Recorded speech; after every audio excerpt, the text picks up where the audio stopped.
गणगौर की कहानी। एक बार शंकर भगवान पार्वती जी और नारद जी के साथ पृथ्वी पर घूमने आए एक गांव में पहुंचे।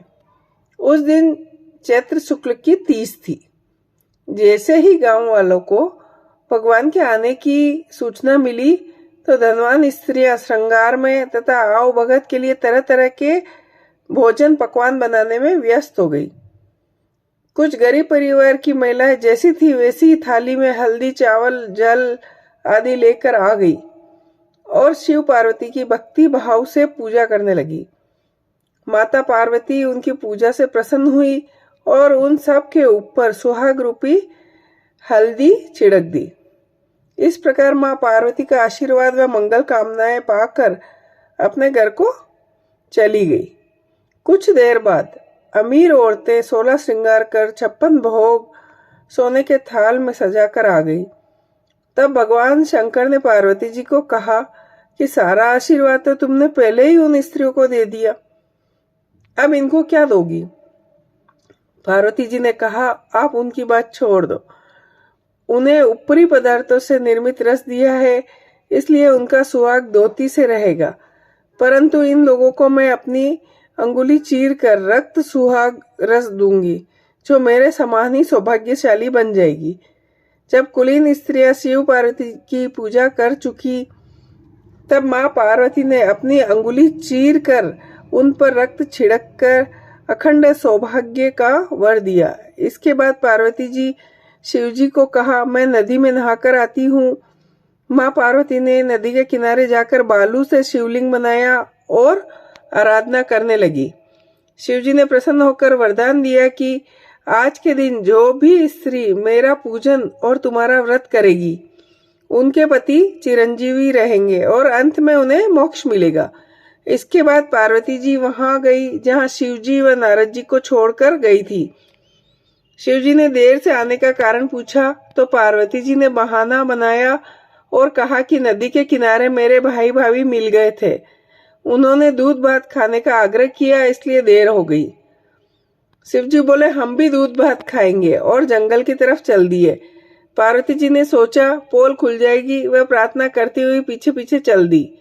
जंगल में पहुंचने पर देखा सुंदर माया का महल बना हुआ था।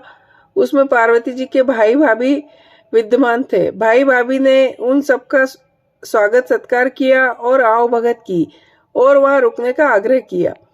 तीनों ने आतिथ्य स्वीकार किया। 3 दिन वहां रुके, फिर वहां से रवाना हो गए।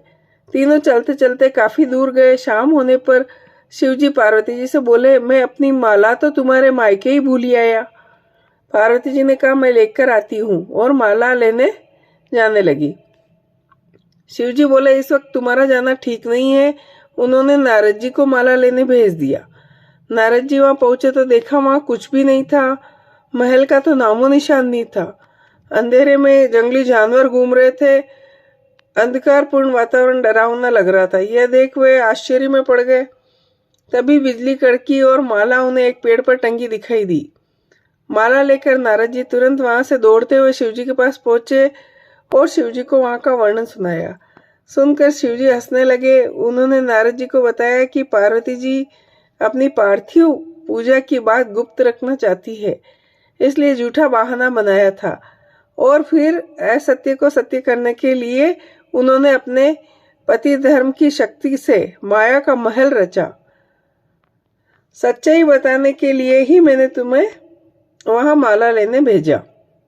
यह जानकर नारद जी मां पार्वती की पतिव्रता शक्ति से बहुत प्रभावित हुए। उन्होंने मां पार्वती की बहुत प्रशंसा की और पूजा करने की बात छिपाने की भी सही ठहराया, क्योंकि पूजा पाठ गुप्त रूप से ही करनी चाहिए। उन्होंने खुश होकर कहा, जो स्त्रियां इस दिन गुप्त रूप से पूजन कार्य करेगी उनकी सब मनोकामनाएं पूरी होगी, उनका सुहाग अमर रहेगा। चूंकि पार्वती जी ने इस व्रत को छिपकर किया था, उसी परंपरा के अनुसार आज भी इस दिन की पूजा के अवसर पर पुरुष उपस्थित नहीं रहते हैं। अधूरी हो तो पूरी करना, पूरी हो तो मान करना, कृपा रखना। जय हो।